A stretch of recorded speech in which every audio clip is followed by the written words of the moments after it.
Hello and welcome to English tutorials by Balbir Tiwari. आज हम लोग कक्षा 10 के इंग्लिश बुक 1 गोल्डन रेज का लेसन नंबर 2 ऑन वॉयलेंस का अध्ययन कंटिन्यू करेंगे।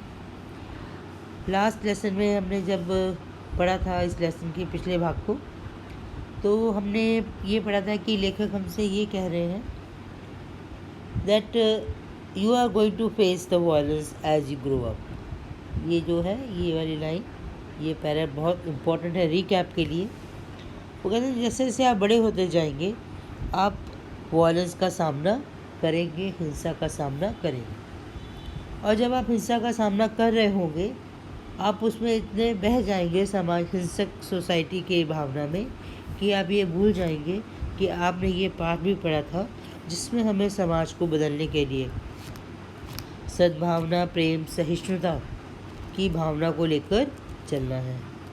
हमारा स्वभाव भी वैसा ही हो जाएगा जैसे कि अपने समय का समाज होगा। You will become like rest of the cruel, hard, bitter, angry world. आप भी जो हिंसक समाज है, हिंसक दुनिया है, उसी की तरह क्रूर हो जाएंगे, कठोर हो जाएंगे और कड़वाहट से भरे हुए हो जाएंगे। You will not help to bring about new society and a new world. और आप एक नया समाज और नई दुनिया बनाने में कोई भी सहयोग नहीं कर पाएंगे, क्योंकि आप भी हिंसक समाज, हिंसक दुनिया के साथ ही बह जाएंगे। चलिए आगे के पोर्शन में देखते हैं कि लेखक जो कृष्णमूर्ति जी हैं वो हमें क्या समझाते हैं।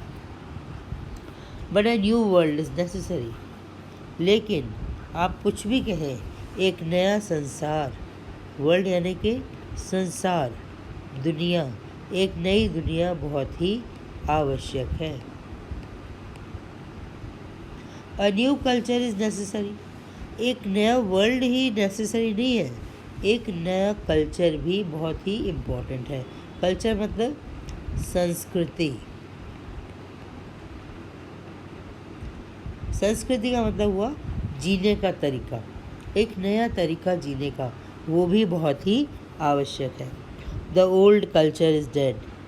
जो पुरानी संस्कृति है, कल्चर आप पढ़ चुके हैं, इसका मतलब संस्कृति है, इज़ डेड, वो मृत हो चुकी है। बरिड, वो दफना दी गई है, दफन हो गई है। बर्न मतलब वो जल गई है, ख़त्म हो गई है। एक्सप्लोडेड मतलब वो उड़ा दी गई है। और वेपोराइज यानी कि भाप बन के उड़ा दी गई है। You have to create a new culture. पुराना जो संस्कृति है वो सब खत्म हो चुकी है, अब आपको नया कल्चर बनाना है, एक नए जीने के तरीके को का निर्माण करना है। यू हैव टू, करना पड़ेगा, नहीं तो काम नहीं चलेगा, बहुत ही असुरक्षा, अराजकता फैल जाएगी। क्रिएट, क्रिएट यानी कि निर्माण, आपको एक नई संस्कृति का निर्माण करना होगा। अ new culture can not be based on violence. एक नई जो संस्कृति होगी, कैन नॉट बी बेस्ड, वो कैन नॉट बी मतलब नहीं हो सकती, नहीं हो सकती। क्या नहीं हो सकती? आधारित किस पे? वायलेंस पे, हिंसा पर आधारित नहीं हो सकती। The new culture depends on you. जो नई संस्कृति है वो निर्भर करती है किसके ऊपर? ऑन यू, तुम्हारे ऊपर। बिकॉज, क्योंकि the older generation has built, क्योंकि जो ओल्डर यानी कि पूर्व की, आपसे जो पूर्व की पीढ़ी है, जनरेशन यानी कि पीढ़ी, has built a society based on violence, उन्होंने एक ऐसा समाज बनाया है, सोसाइटी यानी कि समाज, जो कि आधारित है, बेस्ड मतलब आधारित, ऑन वायलेंस, हिंसा पर आधारित है। और किस पे बेस्ड है? बेस्ड ऑन एग्रेसिवनेस, अराजकता पर आधारित है। अराजकता,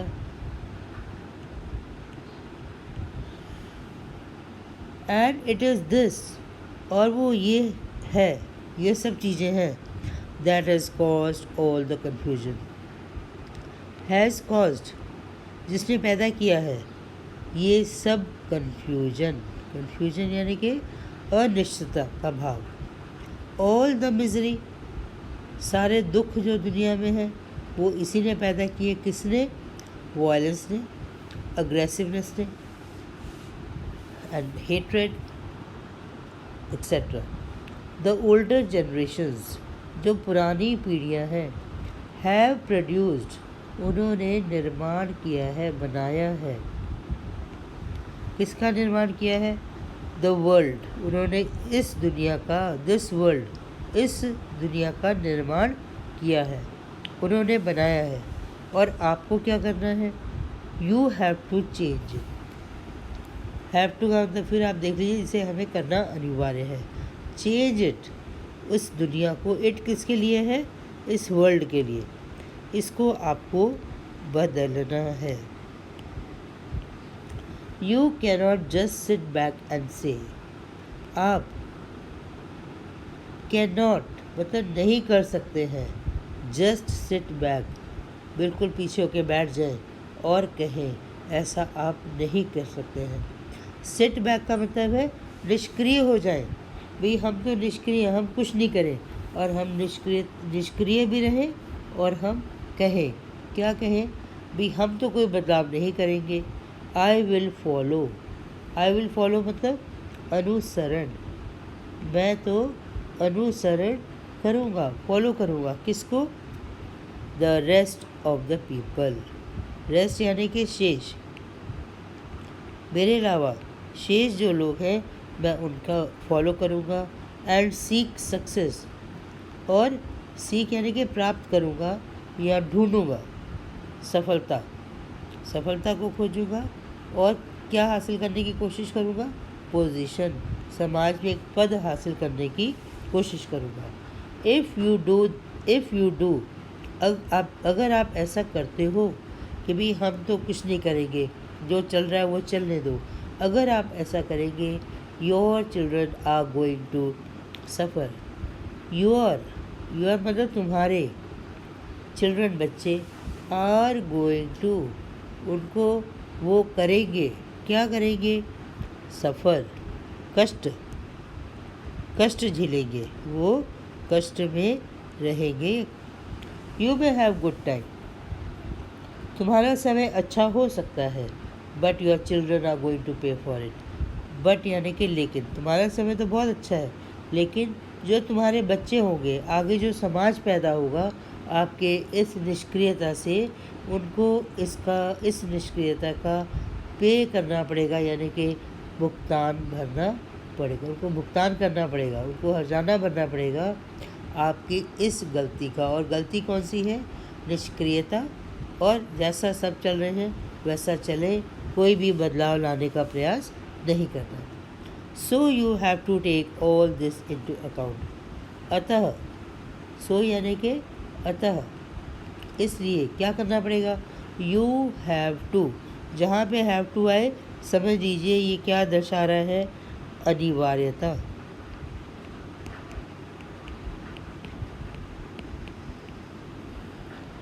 ऑल दैट इनटू अकाउंट, इन सब बातों को अपने हिसाब में लेना पड़ेगा, अपने ध्यान में लेना पड़ेगा, और इसी को ध्यान में रखते ही आपको व्यवहार करना पड़ेगा। और वो क्या क्या है जो आपको ध्यान में लेना पड़ेगा? द आउटवर्ड क्रूएलिटी, बाहरी जो क्रूरता है, क्रूएलिटी यानी कि क्रूरता एक दूसरे के प्रति, मैन टू मैन, एक आदमी के दूसरे आदमी के साथ क्रूरता। In the name of God, और किसके नाम पर? ईश्वर के नाम पे। In the name of religion, धर्म के नाम पे। In the name of self importance, स्व आत्मसम्मान, है ना, आत्म महत्व या आत्मसम्मान, सेल्फ रिस्पेक्ट, यहाँ पे महत्व, मैं ही महत्वपूर्ण हूँ, सबसे इम्पोर्टेंट मैं ही हूँ। इस बात के लिए भी क्या करते हैं हम? बाहरी जो क्रूरता है उसका जो सहारा है लेते हैं। In the name of security of the family, और किस नाम पे हम बाहरी क्रूरता करते हैं? सिक्योरिटी, सिक्योरिटी यानी कि सुरक्षा। ऑफ द फैमिली, परिवार की सुरक्षा के नाम पे भी हम मारपीट करते हैं और क्रूरता करते हैं। You will have to consider the outward cruelty, आपको आउटवर्ड बाहरी जो क्रूएलिटी है उसका हैव टू यानी कि करना पड़ेगा, ध्यान देना पड़ेगा, उस पर विचार करना पड़ेगा। कंसिडर यानी कि विचार करना। एंड वायलेंस, और जो हिंसा है उस पर भी विचार करना पड़ेगा कि इनको कैसे बदला जाए, कैसे रोका जाए। और एंड द इनवर्ड वायलेंस, और आंतरिक जो हिंसा, हमारे अंदर जो हिंसा है, इनवर्ड मतलब आंतरिक,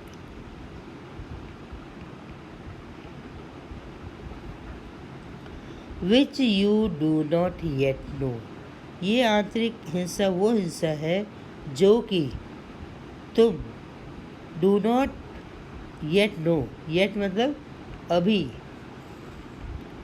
अभी तुम इसको जानते नहीं हो, वो आंतरिक हिंसा का भी हमें ध्यान रखना पड़ेगा, उस पर भी हमें विचार करना होगा। इसी के साथ मैं इस वीडियो को यहीं पे विराम करती हूँ। उम्मीद करती हूँ कि आप सबको समझ आया होगा। Thank you everyone for being with me. God bless you all.